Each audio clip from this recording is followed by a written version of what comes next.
Bonjour, merci de vous joindre à nous pour ces nouveaux numéros de votre émission Sur la chaise.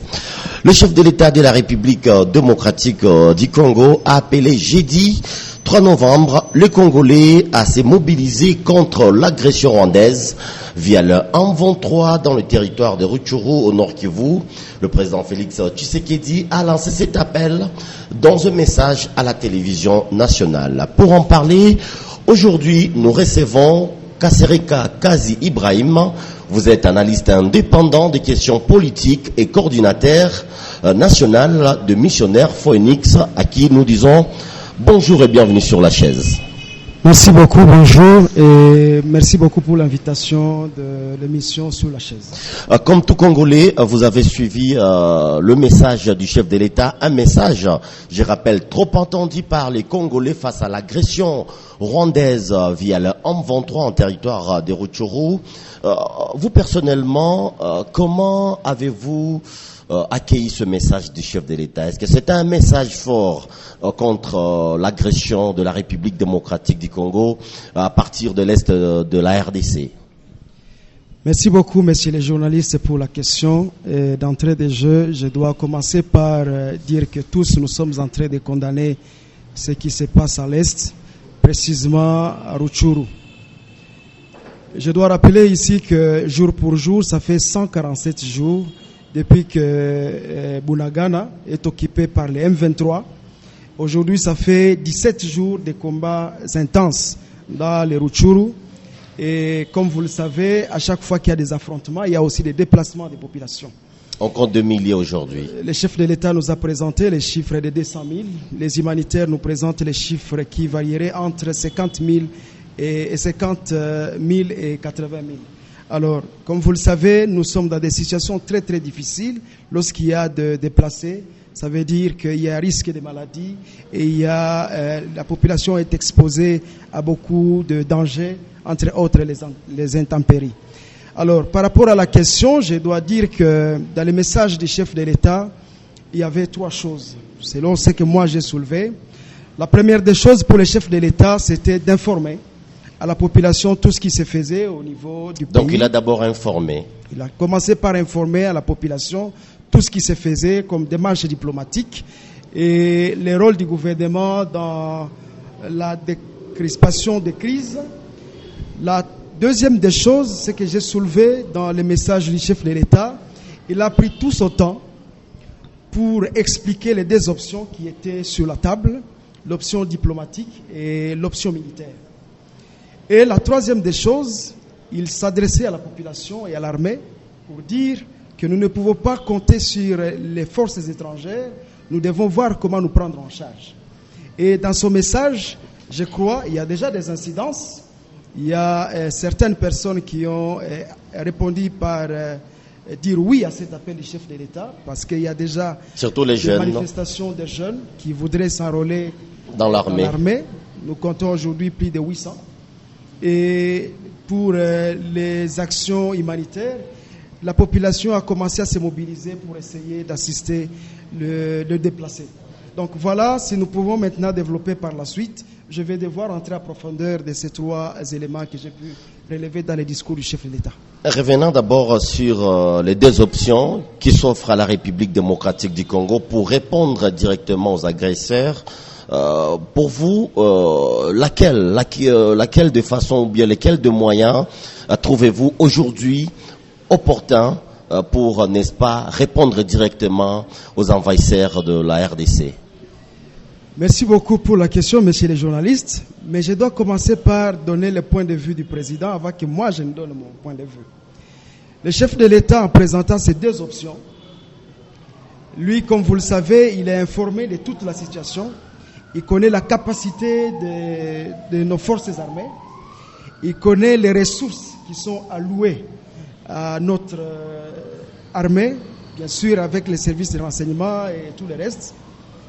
Le chef de l'État a toutes les informations possibles pour devoir engager le pays sur les lignes de front.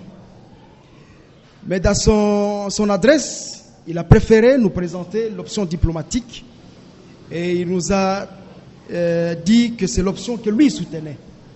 Et cette option, il dit c'est pour éviter à ce que nous puissions entrer en guerre avec nos voisins, avec qui nous sommes condamnés à vivre éternellement. Et nous devons voir à la mesure du possible comment nous pouvons assainir nos relations pour que ça puisse nous profiter d'égal à égal. Est-ce que le voisin au moins comprenne aussi ça?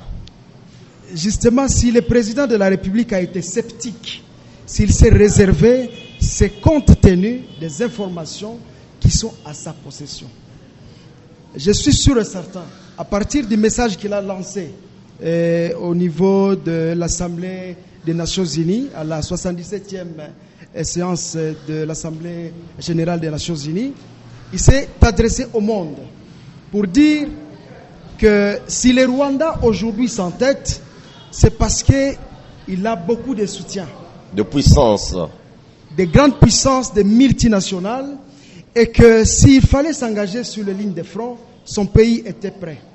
Seulement, il sait qu'il y a certaines données qu'il ne maîtrise pas, et que les Nations Unies, dans son ensemble, étaient d'une certaine manière complices de cette situation.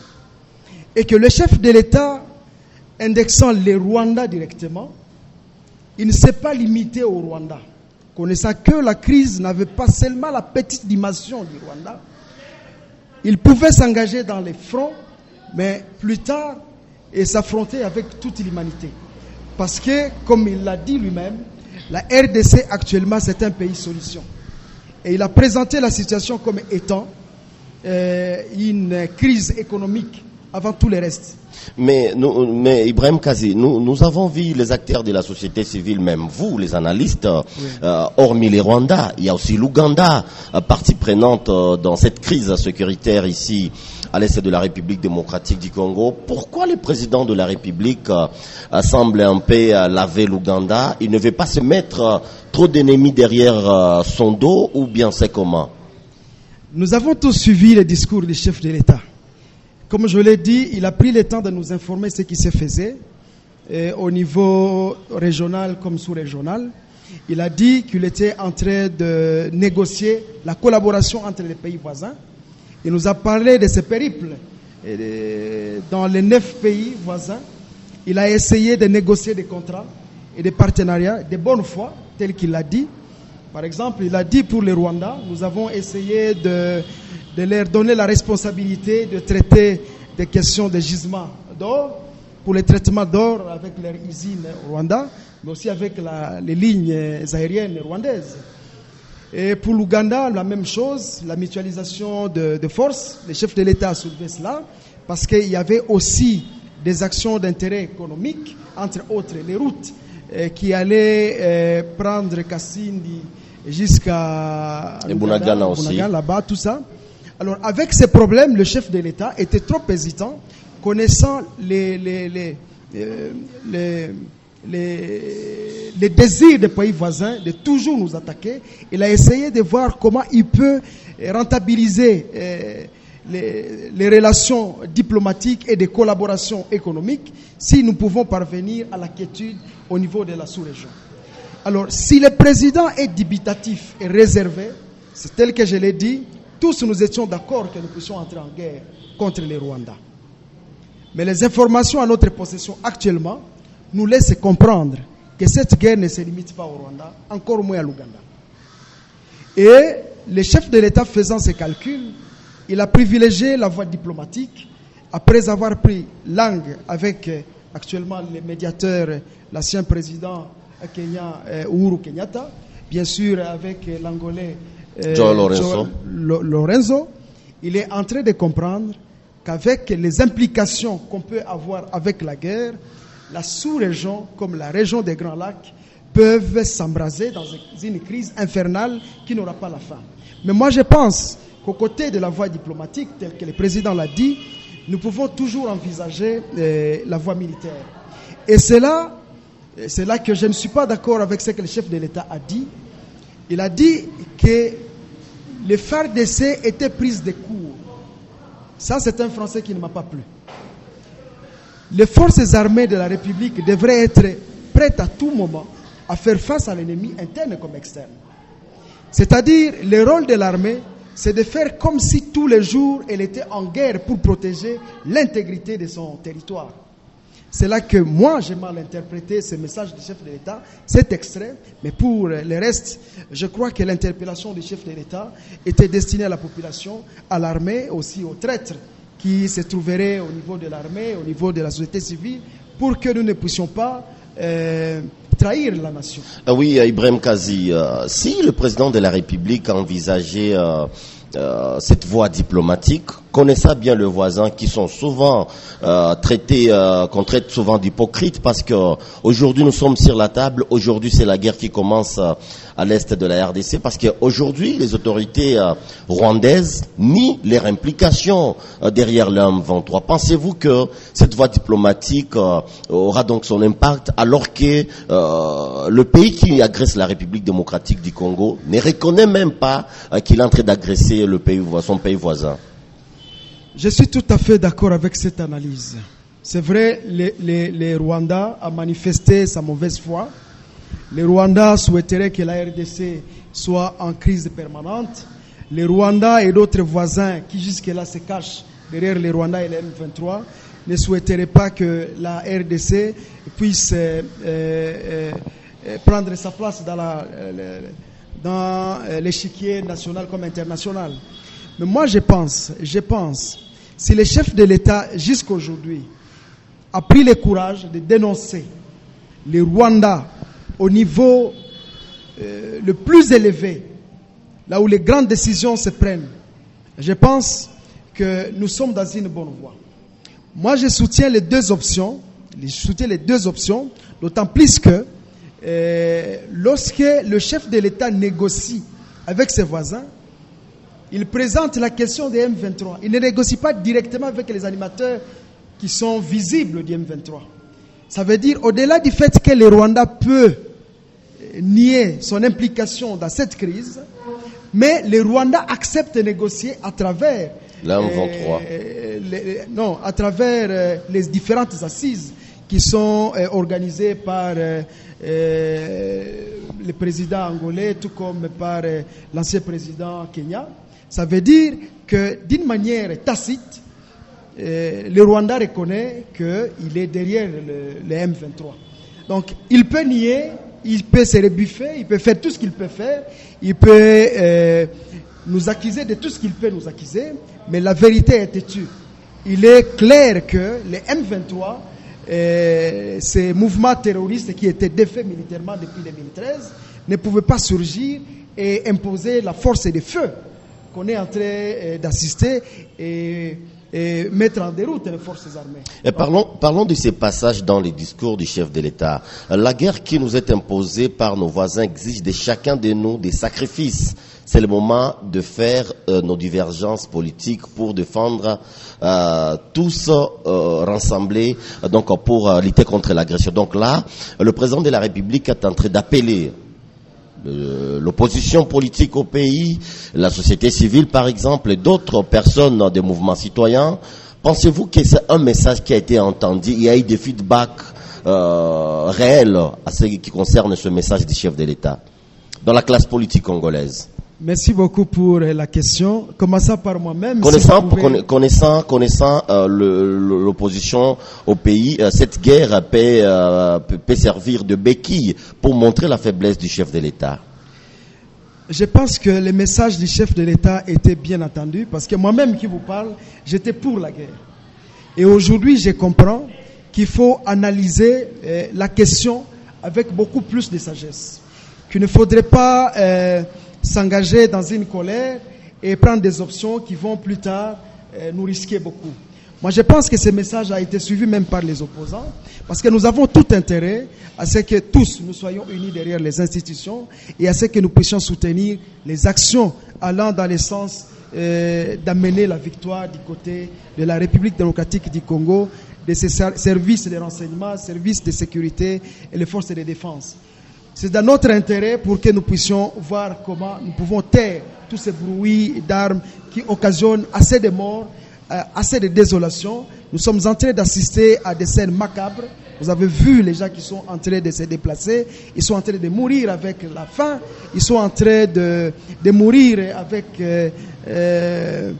dans une situation atroce et douloureuse. Alors je pense qu'il est temps que nous puissions tous nous mobiliser derrière ce message rassembleur du président de la République. Nous n'avons pas intérêt de nous quereller inutilement et de donner peut-être les plans de guerre aux ennemis, parce que si nous refusons d'entrer dans les techniques militaires, c'est parce que nous voulons donner toutes les chances possibles à nos forces armées pour mettre en déroute les M23, soutenus par beaucoup de forces obscures, visibles et invisibles, et nous pensons que c'est le moment que nous pouvons mettre de côté toutes nos différences et nous aligner derrière le chef de l'État et toutes les institutions du pays. Et si on te comprend bien dans tes analyses, le discours du chef de l'État était dosé et adapté à la situation. C'est ce que j'ai dit, nous sommes en train de critiquer objectivement pour que nous puissions donner une analyse un peu froide à notre population. C'est vrai, il y a des ratés. Il y a des ratés dans les discours du chef de l'État. Par exemple, lorsqu'il a présenté les intérêts économiques, on n'a pas senti les intérêts de la RDC. Il a présenté par exemple les compagnies aériennes du Rwanda en RDC, mais on ne voit pas les dividendes pour nous. Et lorsqu'il a fait sauter ce qu'il a appelé la non-double imposition, ça veut dire que le Rwanda était dans une position de force pour négocier. Parce que le Rwanda pouvait être taxé chez lui et au Congo on pouvait être taxé, mais il a évité à ce qu'il y ait cette double imposition. Parce qu'en économie, à chaque fois qu'il y a mouvement des capitaux, il y a aussi des intérêts de part et d'autre. Il y a un mot qui a retenu presque peut-être tous les Congolais. Je ne sais pas si vous êtes d'accord avec moi. C'est ce terme-là, le mouvement de vigilance. Hein. Quand d'autres sont en train de dire que le président ne voulait pas seulement dire le mouvement d'autodéfense. Justement, dans le message du chef de l'État, il a été clair. Nous pouvons faire des analyses, mais il a été clair. Il a appelé la population à se mobiliser pour faire face à ces mouvements M23 qui a plusieurs têtes et qu'on ne saurait pas identifier facilement. Le langage du chef de l'État pour mobiliser les peuples à se constituer en groupe de vigilance, justement, il ne pouvait pas dire les groupes d'autodéfense. Parce qu'il sait au moins... Il ne pouvait pas le dire. Alors, ça pouvait nous amener à quoi? Ça pouvait nous amener, bien sûr, à la révolte.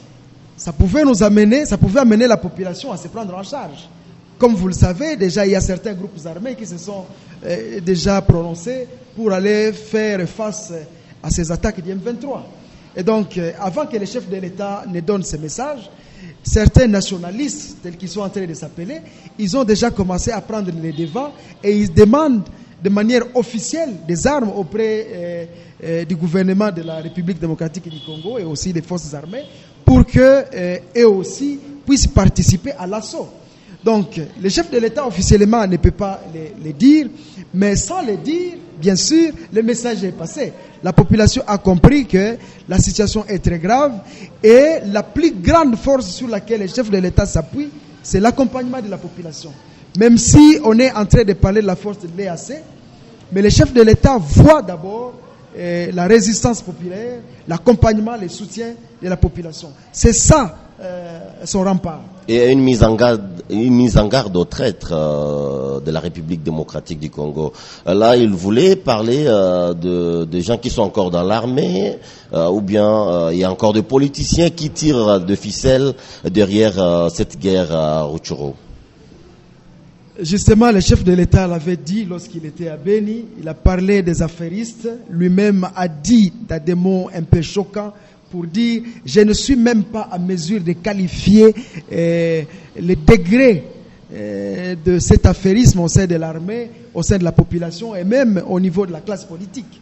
Ça veut dire que c'est une réalité malheureusement éhontée et à laquelle nous faisons face. Et comme c'est déjà un élément connu d'avance, je pense que les institutions de la République vont travailler sur comment on peut élaguer tous les traîtres de toutes les institutions de la République. Je pense que c'est un processus et c'est la raison pour laquelle nous sommes en train d'assister à des procès, même si jusque-là on peut avoir beaucoup de choses à dire.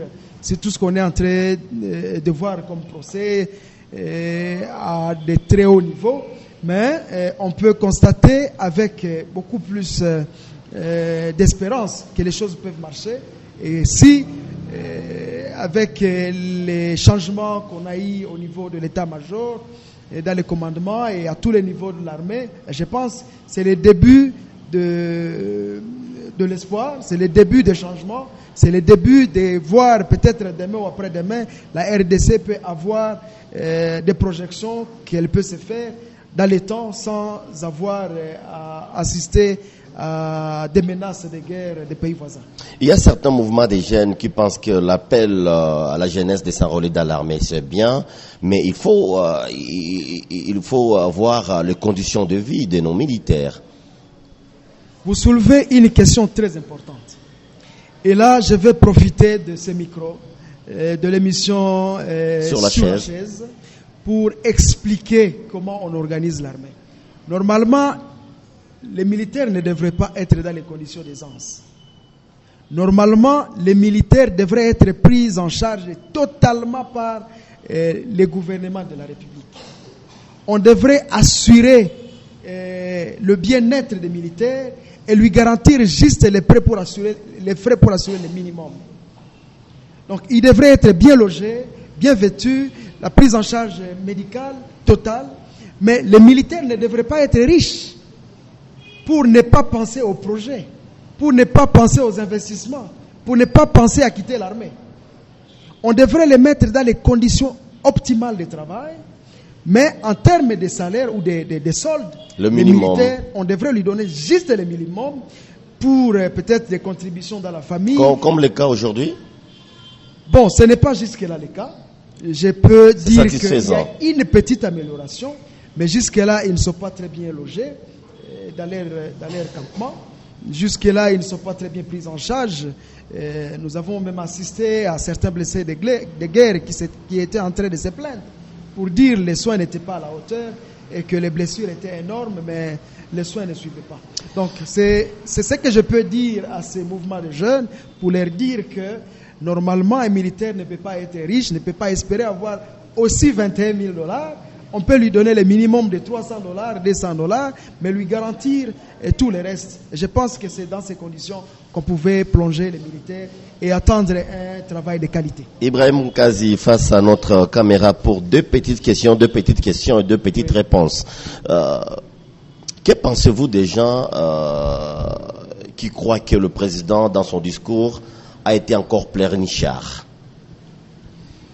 Merci beaucoup. Le président n'a pas été pleurnichard. Je ne suis pas là pour le défendre, mais comme je l'ai dit au début, le président a toutes les informations nécessaires qui peuvent l'engager dans la guerre ou pas.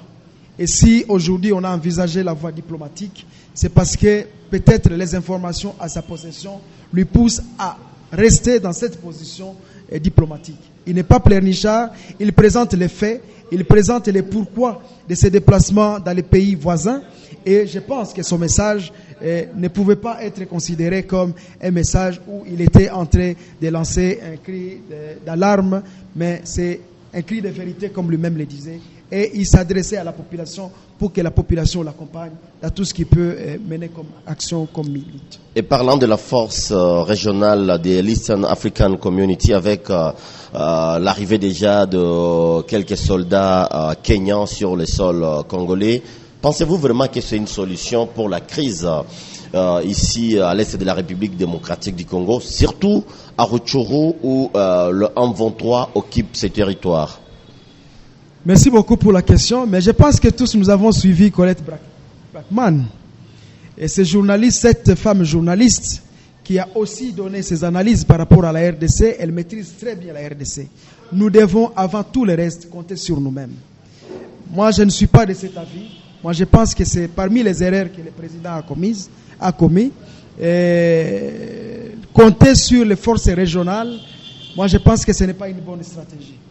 Moi, je pense qu'il pouvait toujours compter sur les FRDC, les équiper, les organiser, les former et la population qui l'accompagne pour que nous puissions voir comment nous pouvons mettre hors d'état de nuire tous les traîtres qui sont en train de causer beaucoup de tort à la République et ce qui fait à ce que nous ne puissions pas gagner cette guerre. Moi, je pense que c'était une erreur. Le plaisir était pour nous de discuter, analyser avec vous sur le discours du chef de l'État suite à la situation sécuritaire ici à l'Est. Ibrahim Kazi, nous disons merci de répondre à notre invitation sur la chaise. C'est moi qui vous remercie, messieurs les journalistes. Je suis très content que nous soyons restés patriotes, que nous ne puissions pas jeter de pierres sur notre gouvernement ou les institutions. Je pense que c'est un bon débat, que nous puissions aussi voir comment protéger les acquis de la paix et voir comment nous pouvons accompagner les institutions du pays. Les critiques négatives ne nous avancent à rien. Le plaisir était pour nous donc de vous présenter cette émission. On se retrouve à la prochaine pour un autre numéro. Portez-vous bien et partagez, aimez et likez notre vidéo. On se retrouve à la prochaine.